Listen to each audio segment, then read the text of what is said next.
இது ஒன்றிய அரசுக்கு எதிரான தாக்குதலுங்கிறார் திருமாவளவன்.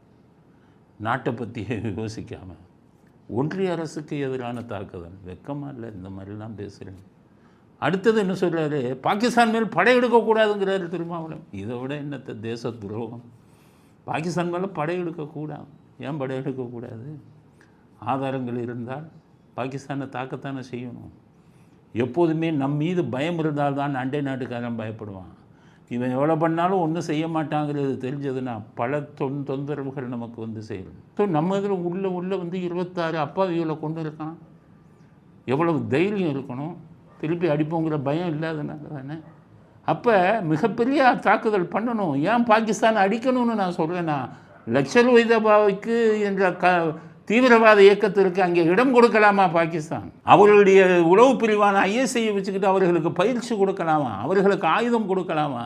அவர்களுக்கு குண்டு எப்படி உருவாக்குவதுன்னு சொல்லி இந்தியாவில் குண்டு வெடிப்பை தூண்டி விடலாமா? அப்போ பாகிஸ்தானை அடிக்கணும்ல. அதனால தான் சொல்கிறேன், பாகிஸ்தானை பயமுறுத்தணும்.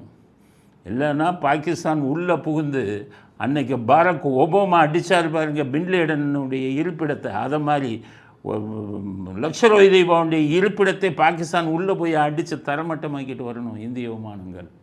அப்போ தான் இந்த மாதிரி தீவிரவாத இயக்கங்கள் வந்து பயப்படுவாங்க.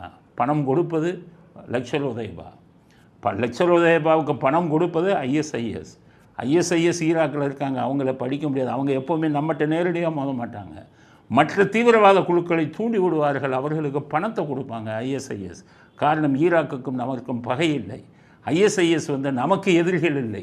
ஆனால் தீவிரவாத குழுக்களுக்கெல்லாம் அவர் நண்பர்கள். அப்படித்தான் அந்த லஷ்கர் தொய்பாவை வந்து அவங்க பண்ணிக்கிட்டு இருக்காங்க.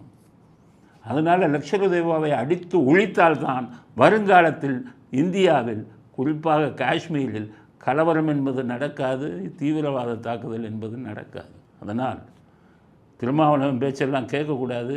திருமாவளவன் தேசப்பற்று இல்லைனாலும் தேச துரோகம் பண்ணாதீங்க, பாகிஸ்தானை அடிக்காதீங்கன்னு நீங்கள் சொல்வதை ஏற்றுக்கொள்ள முடியாது. ஓட் பாலிட்டிக்ஸ் பண்ணாதீங்க, நேஷ்னல் பாலிட்டிக்ஸ் பண்ணுங்கள்.